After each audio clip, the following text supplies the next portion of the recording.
go. Apply, and credits, you, and you say done, and done, right? It's not under Kaltura. I believe it is. Oh, so this is also a point here. If I want to, this is, I believe I'm saying this right. If I want to overwrite the raw footage, I do edit original. If I want to keep the raw footage and just create a new one for the edits, I do that. And then that will get uploaded. So we'll create a new one. And this is Lynn, what you were talking about. The default title is webcam capture or video capture, screen capture, or whatever. And then some crazy string of numbers, which I don't think it's the date. The date and time, all the way to the second. Oh, 10:05, 2018, 9:05. 09:05, 55. Oh, It's 10:05, not 9:05. whoa, good deciphering, folks. No, 9:05 the time. Oh, 9:05. Yeah, got it. Yeah, Okay, 55 seconds. 10:05. Got it. All right, so really good if your mind works that way. Like, oh, I know exactly where I was. 10:05 on the 5th of 2018. But you might want to say, retitle that as John's stupid demo video. So, and then a description, and you can have tags. And tags again would be another way to help you organize things. So if everything's, biochem, whatever your class number is, that might be one tag. If it's a section or a unit, that might be another tag, and all of your videos for that unit are tagged together. Technical You've done that. question. Well, Yes. technical question. Technical question. The Kaltura MediaSpace itself, to where does this default then to be filed somewhere? Yeah, Like, you know how you set up your channels and stuff? that is a good thing. I'm gonna do that here. Vid. And upload. Bottom corner, upload. And then we'll go see where this goes. There are also some settings in there so you can save a copy to your local machine, and you can set where it's being saved. So there's a copy being uploaded, but there's also a copy on that Okay. drive somewhere. Is that by default that it's saved in both Yeah, places? I believe so. But Okay. you can go in and change the settings so that You can have a video folder instead of just your download folder in general. Okay, awesome. All right, so it will be available at mediaspace.wisc.edu/mymedia. You click on that, and here should be a list of really short demo videos that I've sorted, videos that I've created. There's my demo vid. You can see that it is private. Currently, nobody can access this except for me. It only shows up if you're logged in as John Martin. I can change that. And I can change it in several different ways. I can click on it this way, and then under actions, click on publish. I can add a playlist to your point, Michael. If I have a playlist of dumb videos, I can just go ahead and add that to that playlist. Or I can delete it. We'll start off by publishing that. And here I have a bunch of options. I can publish it so it's still only available to me. I don't know if there's a benefit to that. I can make it unlisted so that people can't search through and find it. They have to know exactly where it is, which means I have to share the link. Or it can be published and visible to individuals according to entitlements on published destinations. What I think that means, and somebody can tell me if it's not, there are all kinds of videos up here that you can look at. And they were created by folks at UW-Madison, and I bet that they didn't all know that I can look at all of their videos. Am I right? With that, is that? It depends on how, I'll say that the publishing settings is one of the more confusing pieces of Kaltura. Okay. But yes, that is a possibility. All right, so I'm just going to, John, it does bring up the issue someone had mentioned, and I would advocate for, if you have videos of others, so the course that I use this for included guest lectures of at least a dozen people we went through the detail of having provided through UW Legal a template for media access and waivers. And we got those signed and on file, and it takes some doing, but it's absolutely worth it, because then you don't have to worry about it. Then you can use it for educational purposes, and it's been vetted that way. And I would err on the side of doing that rather than having that question in your mind of, can I publish at different levels? Once you get that, our understanding is, yeah, you can do it. Very good. Yeah, and those are available. There are copies online.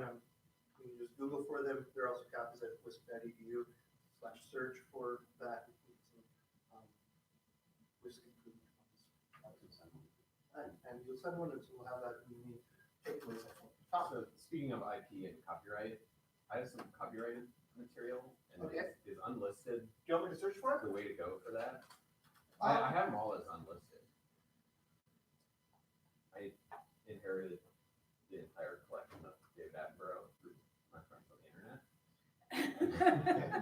And I shared it very quickly. Yeah. So you can see under UW Medicine Media, there's all kinds of stuff that's already out there. And I believe that these have all been published with the published setting. I'm not sure, so grain of salt. So 42 Media, here's a bunch of channels. No channels are found. Under my own media, I can click on channels, and I think I only have one. Let's see if I'm right.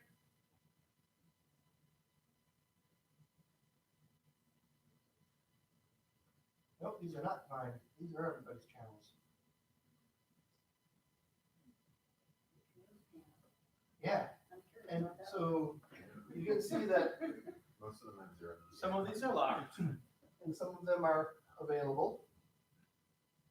And I actually don't know how to change those settings, but maybe somebody does. Yes, David. Well, was it Mike? Yes. To Mike's point, like when you're thinking about the set of materials that you're going to be creating, a channel becomes a part of the question that you might want to answer, because a channel can be like a place where you and your team put a bunch of stuff to later decide what to do with, and it's just a little more convenient.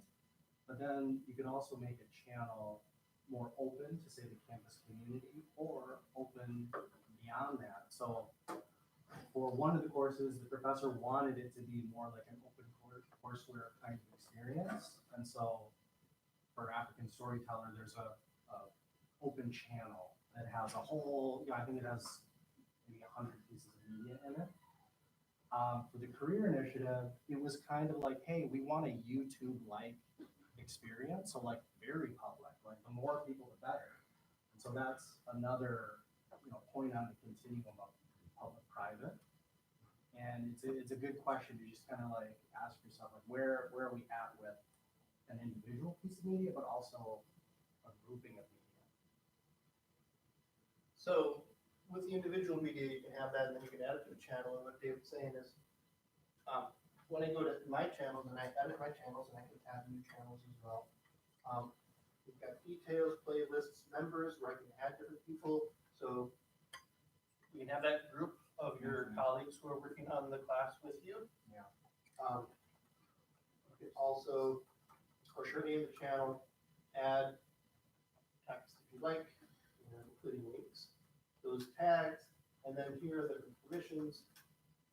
I make it open to anybody with a net ID, or open to anybody at all, or restricted, private shared repository. So a lot of options there. What I found helpful too was not to do this on my own. I don't want to pretend to know about the access.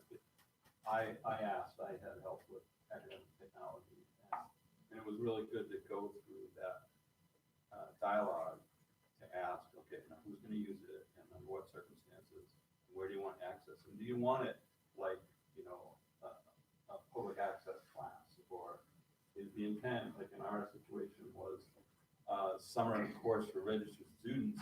We want the registered students, and that's part of why we want to track. So we don't want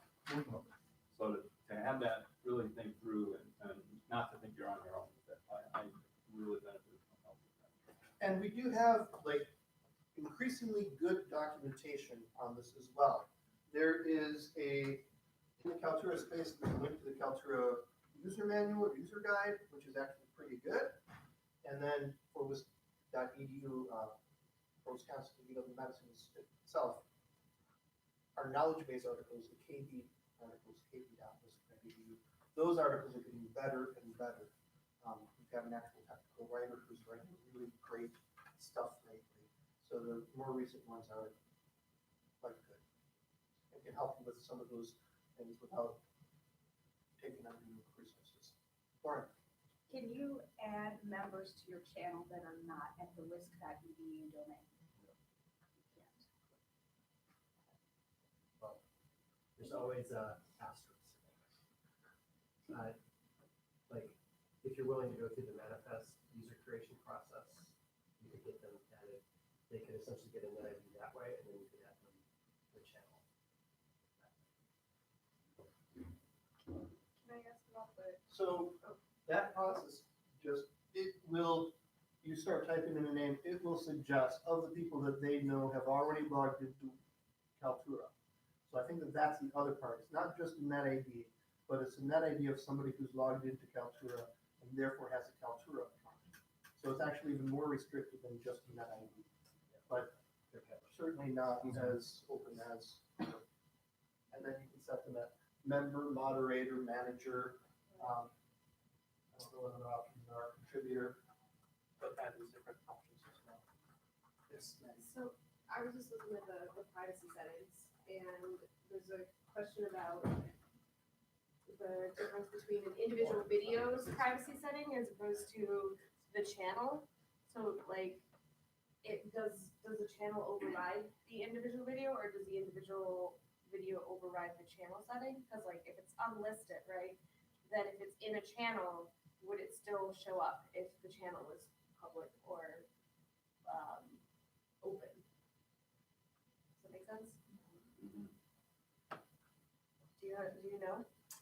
So this is one of those, I believe the channel overrides the individual video settings, Okay. but this is one of those, and I would want to double check that because Okay. I'm not positive. From what I recall of this access issue, when I just described having that dialogue with academic technology, Yeah. we actually did that for a channel for the course with screen access, Mhm. so that we wouldn't get into that layer, so to me, it's, I don't know, it's not that much in terms of memory and space or whatever. It was just very easy then within the course in Canvas to have all things Kaltura for that channel. Yeah. And boom, boom, boom, boom, and I was able to have those links, and it was online, so, for community, I didn't hear a boo from any students, they had access to what they need. So if I can, while we're chatting here, I'm gonna do a test so that I can answer your question with more certainty. Okay. And let me back up just for a sort of general announcement. It's a good idea to use Kaltura for videos instead of uploading them to your Canvas space, because Kaltura is made specifically for streaming videos, like it's optimized for that. Your Canvas course space is not. You can do it sloppily and then with many resources that it's not optimized for. So integrating things into Canvas is really nice. And that's what folks should know, is that your students, when looking at those, when viewing the videos, they're viewing it within the Kaltura space. It's not anything that's technologically housed with Canvas. So, and you'll see in the upload, there's actually a Kaltura upload Right. in the Canvas space. So back in Canvas, there are three things that we can show you that I know there are probably more parts to it than that. But there's a Kaltura My Media, which will show all of your media as the owner. So if I logged in as a student, it would show all of my student media. So I can create videos and have that all show up. I think, yes, no? I was gonna ask a question. Yes. Canvas assignments have the video record option to give feedback. Is there, if you just want to give like 2-minute feedback, feedback, would it be more appropriate to use that instead of using something like this more through? Okay, so you're talking about in the speed grader, there's that little upload or provide media input for that. And that is all done in Canvas to the best of my understanding. And, you know, it's okay for like short little minute to 2 minute, 30-second, whatever your thing. I wouldn't use it for a 4-hour discussion on something. If you're gonna do anything in depth. I go with Kaltura.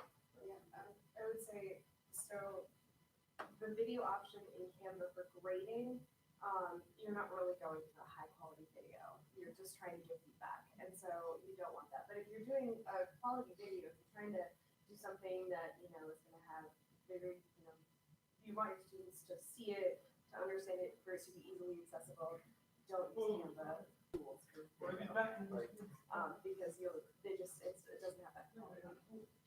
But yeah, just if you're just trying to get feedback.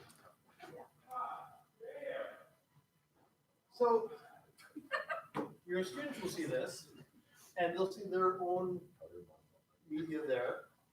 There's also the Kaltura Media Gallery, which will show, my understanding is,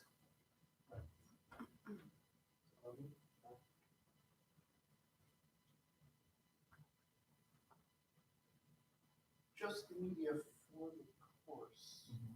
So for the channel that I have associated with the course. So if you're having students create media, you turn this on in settings. If you have media for the course that you want them to be able to access on their own, you might want to turn this on. You can also just embed these videos directly without having any of this show. So to keep this navigation bar simple. And I just want to go through really quickly. Those things can be changed in settings on the bottom here. And then under navigation, I have everything above this line here. I can take it out of that menu or put it back in that menu. So if I want my students to create video, because that's awesome to have them create video, I'll keep the course video stuff out of there. And no, actually, I'd have both, because in that course, I would say, here are all of your students' videos for this class. Share it with the class, and then they can go see each other's videos. So I would want them to learn from each other. That's what I would do. Yeah. And I think, Lauren, that is addressing your question. We did this with a course where it was student media assignments. And so at the end of their creation process, they would click the course gallery, click, add media, and then that would give them a list of the things they had created that then everyone could see the individual contributions. And it worked. And it's great having students create stuff and share it with each other. If they are creating it and only sharing it with you, then the bar is you. But if they're creating it and sharing it with each other, then there's this element of like, I need to do at least this good of a job because everybody else is doing this good of a job. So there's a little bit more of that peer pressure, I guess, with that.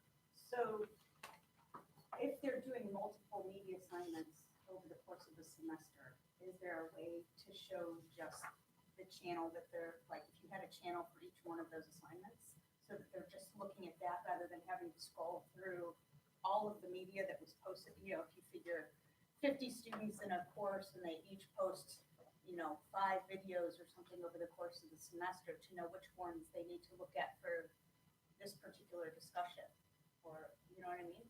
Probably not like a folder model for that, but possibly tagging or some other sort of working within the constraints, but I don't think it has as much control. Yeah, so it's one gallery, but there might be, you can search within Okay, it, so so. this gallery will search on a tag, for example, or what will that search on? Again, this is one of those, I think so, Yeah, Okay. yeah. I see. I feel like Yeah, tags I'm okay are with the doing first thing naming that we conventions search to on. do that, I just need to know. Yeah, it's come on, it's Can you do channels inside of channels? I don't believe you can. You would have to have separate channels. Now, again, another way to do this is to, instead of going through this, have a page, create a page for it, that's in a module that says, you know, channel 1, channel 2, channel 3, that is a direct link to that media channel. So this brings up phenomena of where technology can actually inform instruction and instructional design, where with 4 courses, if I have a course with 55, I'm going to err on the side of more group opportunity, so that I'm not dealing with those 55 individual entities. And within those, create some options for each member of that group to have some kind of contribution. So it's sort of a back and forth of, okay, this would be the optimal expectation, and there's my own realistic instructional management side of things. That, okay, I just added 55 more individual pieces. So is there a way I can get the same outcome through groups? And that's the first thing that comes up. And I did have them in groups, but I wanted them to also discuss each other's videos within that group. That's why I'm trying to figure out how would I organize, okay, these 5 people's things are here and these 5 people's things are there. They're gonna each post a video and discuss among themselves with, you know, So a comment It's comment really box like on YouTube. complicated, right? Verify that Well, you the could search be- does yeah, search I- on tags as well as. You can do The search search on does search on tags. Okay. Very good. You can also create groups within Canvas. Yeah. Right, that's Student how I groups, said and it. so yeah, that's what I was. And then what they were doing was uploading the video to a discussion. Right. How I had them doing it, but it had. You can make a page in that discussion group that students can edit. Mhm. And then you could have them, I think, embed their Yeah. video into a video. It would take the work away from you having to embed all the individual videos. Yeah. And then that was- So when you create a page, at the very bottom, there's an option to only let instructors edit the page, or to let instructors and students. So you can have them do that. To your point, Michael, about instructional management, this is a big thing about, especially online courses. In face-to-face courses, if you have 5 people answer questions and you talk to them, in many ways, we leave those courses saying, today's class went well, I heard from 5 people, that was good. In an online space, you have to give feedback to every one of those 55 people, so your work is 10 times as much, 15 times as much. And that's what I found with groups, much more efficient. So I was able to accrue each individual member's group input per group, and I actually did the feedback by group. Yeah. And it made it, so I was dealing with 10 versus 55. And to Lauren's point, if you can enlist your students to give each other feedback, that way they still feel like they're getting good feedback. And in many ways, they're getting feedback that is more real and more authentic because it's coming from a colleague and peer rather than from some authority figure who they don't really care about except they need your grade. Oh, but don't underestimate this grouping feedback. Oh, I'm not. I had a couple of course evaluation comments to the effect of, boy, I've never had a professor reply to my discussion post. I was like, what? You know, I mean, why give it? I don't get that. But I was able to do that. Yeah. If it were 55, I'm not sure. Right. And that's, you know, we need to take care of ourselves as technology allows us to do more things. Oftentimes the expectation is that now we have to do more things, but we're not getting any more hours in the day. So we have to be smart about how we do this and how we set other students up to give them each other feedback as well. So that's a good point as well. Let me quick go back into Canvas here at the level of the page.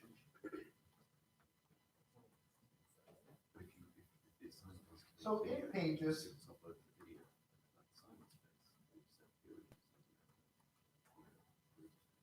we're all familiar in Pages, in discussion descriptions, in quizzes, we're all familiar with this editing box, right?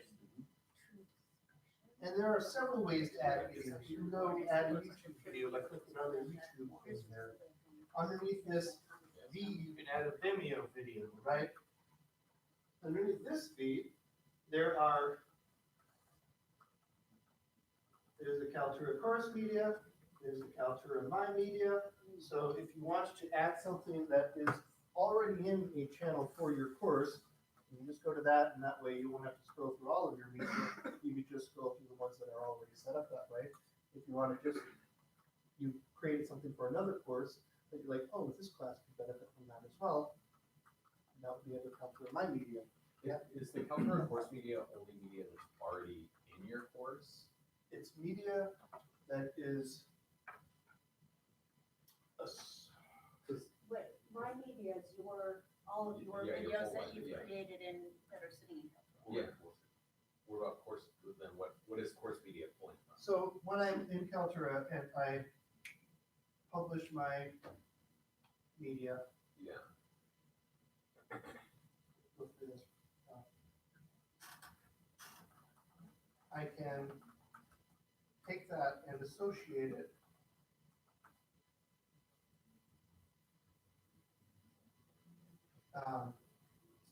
where is that? Is it the playlist one?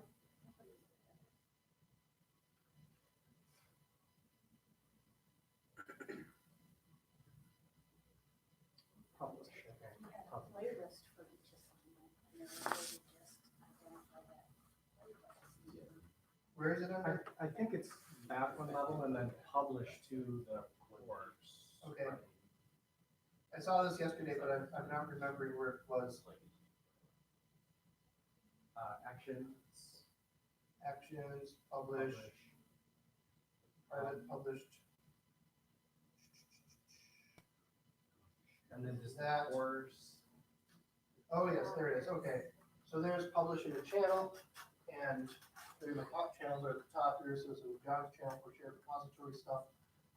Down in here, I've got a bunch of different options that, I don't know why I have the Department of Radiology lecture archives, but I do remember that somewhere down at the very bottom, in order that I don't understand, the active teaching lab sandbox shared repository, is one of those such places that would show up. And Jennifer has better information. I think you can do it from within the Canvas course too. So if you click on that navigation tab in Canvas, that it will give you an opportunity to add media to only the course.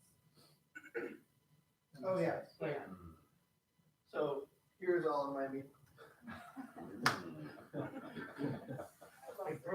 So I noticed another thing yesterday. I had a 2-hour video that I tried to upload, and I kept getting API 500 errors. I just couldn't do that. So it's not perfect.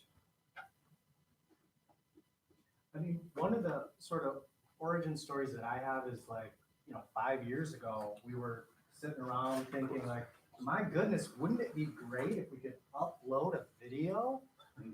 Like longer than 10 minutes? Are we asking too much? Is that what you're suggesting? No, just that like, We're getting far ahead of ourselves. as a traditional distribution platform, Kaltura is very mature and very capable. But where it's maybe extending its capabilities into interactive production, like the screen capture and so forth, like it's kind of next level stuff. And it's a very rapidly emerging area. Like for oral assessment, there are things happening with other platforms and so forth that will probably at some point become more mature in Kaltura. But video was the last of the digital media to like really have robust systems, and we're benefiting from that now. What I can add is the system that we had before Kaltura was all manual. You'd have to log in, you'd have to upload a file, you'd have to use this little widget to generate embed code, you then bring that back over to D2L. And it was doable, but this is so much easier. The usage is skyrocketing. And the integration, yeah. People are much more heavily using digital media and specifically video than they were even 3 or 4 years ago. But it's still not perfect. Right. No. And to the point about the accessibility, Google, YouTube has this auto caption stuff, which isn't perfect by any stretch of the imagination, and I don't even think it's up to any level of standards. But it gives you, right, you can take that file, have it generate it for you, go in, make the changes that you want, and then upload that file to Kaltura if you'd like to do that. So I know that that is a trick that people do. They upload whatever they've done here to YouTube. They generate an auto captioned file. They go in, they make the changes, and they download that and export it back into Kaltura, which is a workaround. So one thing I want to add, and I don't want to overpromise or get people too excited, but accessibility is something that James Lisses cares about a lot, and he's been working with system to, he's set up a test of our, there's production, which is what everybody has access to, and then we have kind of a test instance for Kaltura, and we have a machine generated captions test available on the test instance. So I don't know, like I haven't, believe me, I'm gonna follow up with him to find out like, what's the timeline, like when might this go to production? Because there's all sorts of questions about like, how much is this gonna cost? That I don't know the answer to. So just know that I will check in with him. He might not be able to give me a firm date, but we want that for Kaltura as well. So that, even if it's not a perfect caption, if it's even 70 or 80%, that's something, and then you could use that as the basis to edit and correct and create something that's more acceptable for accessibility reasons. And to David's point, this stuff is moving so fast that sometimes we're like, why isn't it here yet? But we forget sometimes how much we've gotten done already. Shall I make a quiz? Sure. Okay. I'm gonna go to add new up here. So add new. I'm going to go to video quiz. And this is very exciting. We're going to do this with John's Adventure here. So I'm going to select that media.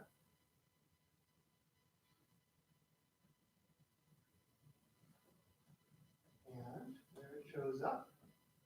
I can hit start.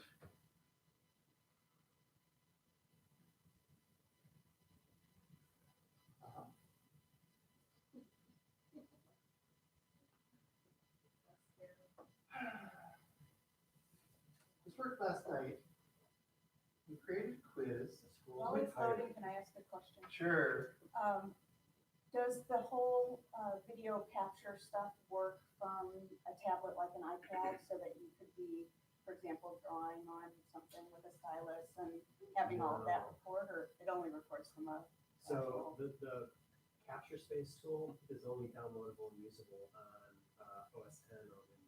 Okay. So for a tablet, you have to use, like, you can use other capture software to generate that video file that you can upload to Kaltura. Okay. But I've experienced some issues because of, like, on an iPad, it records the audio in kind of it records it in a different channel than what Kaltura is used to. So people will upload videos and they'll be like, my audio's not there. Okay. So you have to essentially do some pre-processing on, at least with some of the iPad applications that I was testing and working with. Okay. I haven't tested it. I haven't tested Android screen capture applications, but I'm just giving you kind of. Yeah. This is from one ticket that I worked on about 6 to 8 months ago. And somebody wanted to do iPad screen capture. So short version on a tablet, you have to use a separate, different application for screen capture. You know if they're trying to get to that point with Kaltura or no? Can I offer a suggestion? Yeah. Use a document camera with your iPad, because you can use then the screen capture with the document camera. But more importantly, it's like that disembodied voice. Having the actual, here's your hand and here's the pen, and notice this point here, that is a really good clue for the students versus with an iPad, if you just capture the screen, there isn't even a cursor, right? So it's harder to see where things are. They have some things where your finger is, it'll be a little circle or whatever, but oftentimes having that finger it's a nonverbal cue that is Well, very that's why I was powerful. wondering if because the screen capture on Kaltura allows for the face and Right. what you're doing. So I thought that on an iPad, you could be, like when you're teaching writing, for example, in another language that doesn't use our alphabet, Mhm. to have a little video of you talking while you're showing